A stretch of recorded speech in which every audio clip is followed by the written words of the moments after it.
Alright, it's time to go rock climbing today. Now that we've defeated a giant royal frog. Well, he'll be back. I'm just surprised how Bowser knows where Wart lives, considering he's supposed to be in a subconscious realm, but never mind.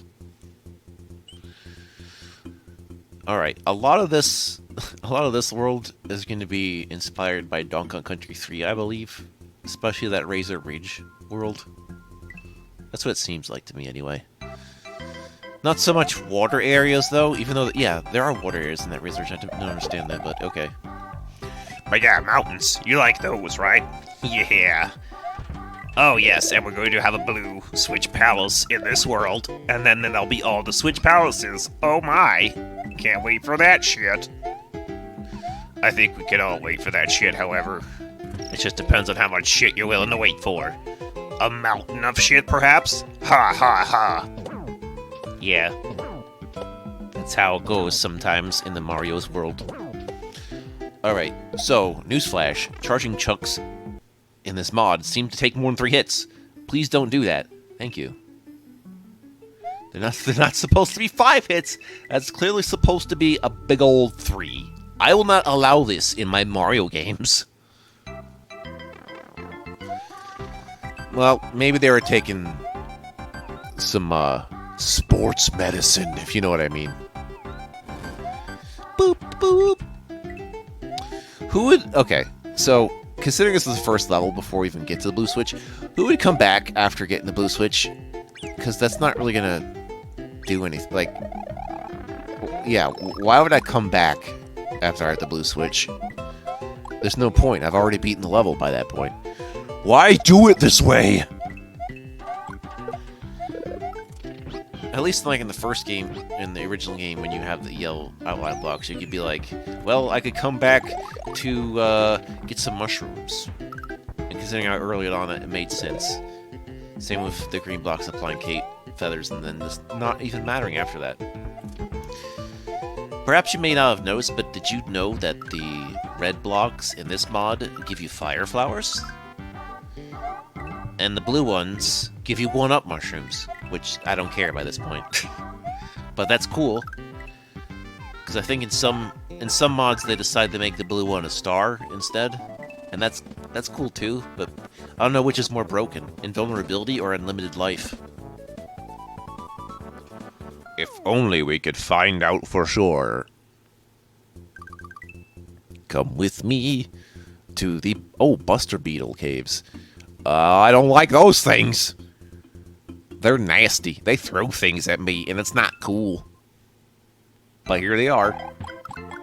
Considering the blue blocks in Mario World are programmed pretty much the same as in Mario 3, you can expect Buster Beetles to fit in with the environment naturally. As long as there are blue blocks, they will throw them into your face.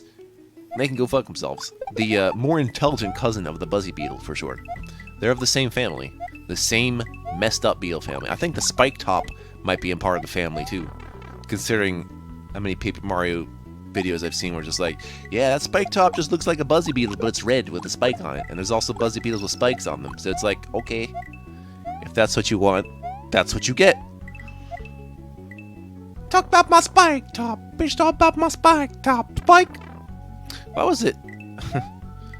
I wonder if people look back fondly on the, like, 90s Mario movie now and be like, man, I liked it better when the movie had nothing to do with how the video games are played. And now you've got sort of the opposite thing going, where, you know, it's going to be initially good at first, but then later it'll be like, yeah, this was just pretty drab, as it turns out. Although admittedly, that first Mario, that live-action Mario movie, which a lot of people might not care about, I kind of like. I mean, you hate it if it's not, because it's not really accurate to any kind of Mario lore. But as its own, like, self-contained story, like as basically a Blade Runner ripoff, it's perfect. It's very serviceable, actually, as it turns out. It's also got some weird animation at the beginning. I kind of like that. It's a bit of a nightmarish animation about like the dinosaurs and how the comet didn't actually kill them all. They were just sent to another dimension, which that's kind of a plot I kind of like, and it's not the first time I'd heard that in sci-fi. Like Voyager does this, where it turns out the reptiles had evolved into like lizard humanoids and just went and fucked off somewhere. I kind of like that. So that they can be sort of like ultra-terrestrial in nature, where it's just like, we're not aliens, this is actually our planet. You just lived here after us, you fools! You know. We are superior to the normal terrestrials. We are the ultra-terrestrials. We're so terrestrial, we're very terrestrial. Why do we go from super to ultra? That's a good question. Why is ultra such a cool world? Ultra 64! Nah, I don't know why. It's cool, though. That would have been the name, though. It would not have been the Nintendo 64. We could just call it the Ultra Nintendo Entertainment System, right? And then the Sega Genesis could be the Mega Entertainment System, right? And then the TurboGrafx could be the Turbo Entertainment System. Just these modifiers and superlative prefixes. They're great. Comparative or superlative? I'm super related. I'm superlative. Yeah, suffering superlatives, Batman. I'm a damn cat. That damn cat. We were gonna say that darn cat, but then we realized we were just censoring ourselves, so now we say that damn cat. Damn him. Damn him and his vile ways. Time for a mountain climb maze. Where's the maze part? I don't know, but this whole level is vertical. Get to the top. And there's a secret. I recall in the original version, the secret was kind of annoying to get to. Now it's just way too simple. Oh well. Oh well. That's what happens.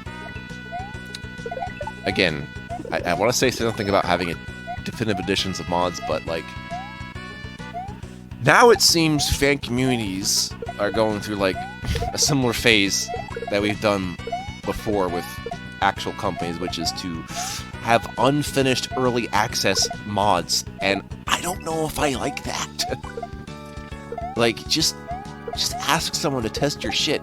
There's enough people that like Mario. I'm sure you can find someone. Hell, I'll test it. In fact, the only reason I don't really test these is not because no one asks, because they don't.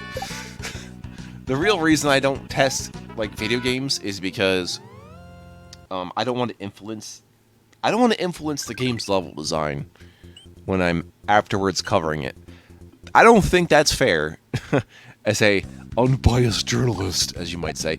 I wouldn't really call it journalism. Whatever I'm doing, it's not called journalism. It's more of digital archaeology. That seems to be more what I do.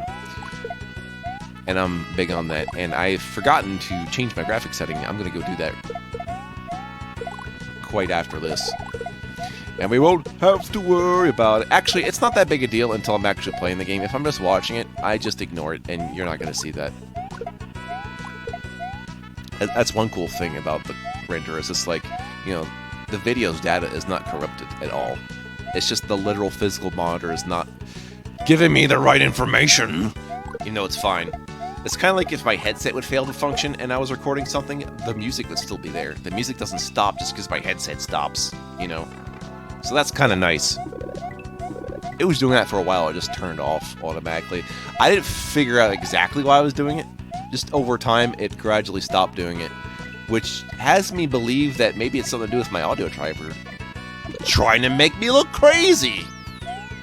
Trying to cause some trouble in my neighborhood. And with one little code, my motherboard got scared and they said, you're moving with your computer inside a Bel Air. Something like that. That's why they call me the Prince of Computers. The Prince of You know, no one's ever, like, decided to claim the King of Games title. I thought of doing that and be like, I am the King of Games! Much like the King of Cartoons at Pee-wee's Playhouse. That guy was cool. Behold, the King of Cartoons! And I want to be the King of Games or something. No one would accept a monarchist system of video games. But the title, where just in case you're good at, it's like, I am the Master Gamer, or something. King of Games. King of Games can at least just be doing more like a title instead of just indicating obvious superiority, which it should not be by this point. Saying you're a master does. Saying you're a king just means, I don't know, because you weren't elected to be king now, were you? So maybe I should be president of gaming. I don't know, that doesn't seem that good either. Plus it would already be temporary, so maybe one of the gaming lords. You know what? I'll accept gaming baron. Alright? Baron von Gaming Wolf. That's the way we want to go. You know, I just have enough digital estate that I consider myself a baron, and a baron is a cool name. So there. Oh no, it is the Red Baron, Super Mario World gamer guy. Ah! Oh hey, Red Yoshi, would you like this mushroom? Oh man, that's a dumb way to lose by mushroom. Literally go off the side of the screen in a very easy fashion. I thought it would bounce back from like the invisible wall or some shit. It didn't.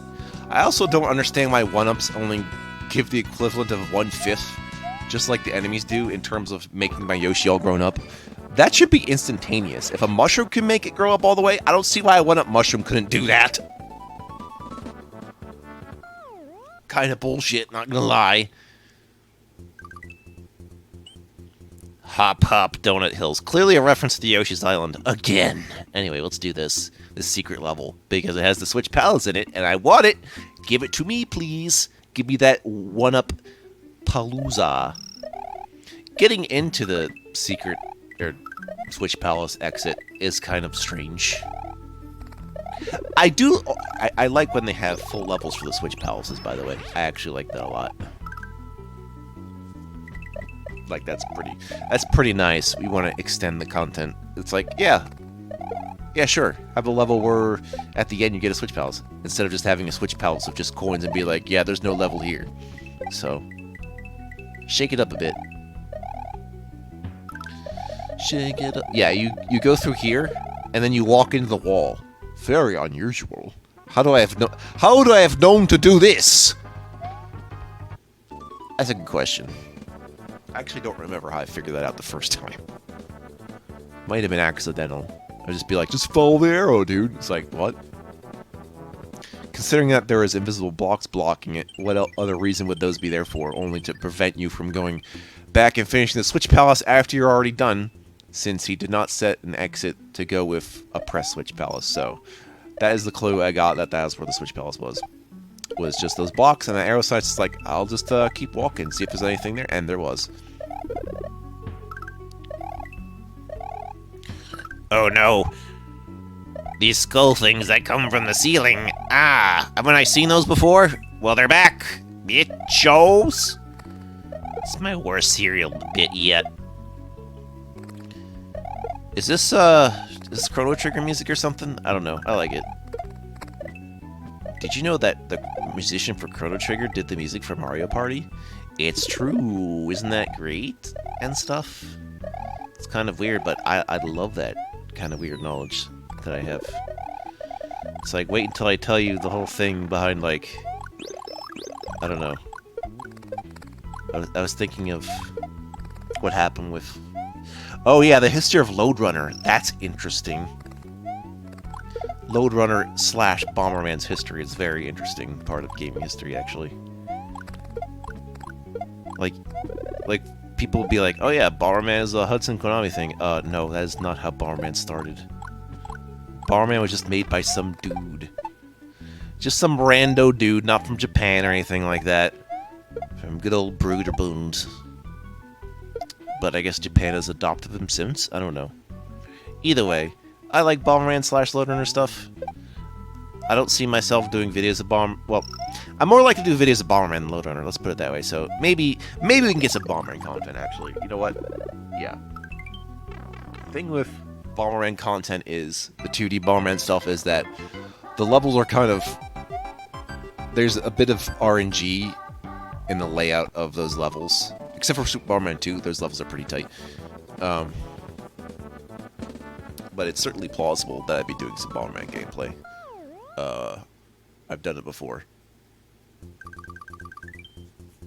And we could do those weird N64 Bomberman games that are very strange and might be worth my time. Also, that one for GameCube was like Bomberman Generations or something. Kind of like that one. It's got. Sometimes the Bomberman games, they have like RPG elements, and it's just like, does that mean it's an RPG? And I don't really know. But it also like makes it similar to Pokemon, and I'm like, why did Bomberman need a Pokemon mechanic? I don't know. I mean, it's fun, but it also is weird in terms of what I would expect out of Bomberman.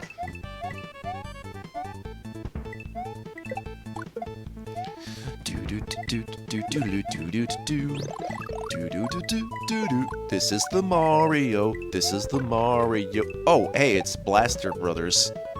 It's the Hammer Brothers that throws bullets at you. That's kind of badass. This is the Mario of all of my times that I am Mario. That is the one. This is the one we shall have today.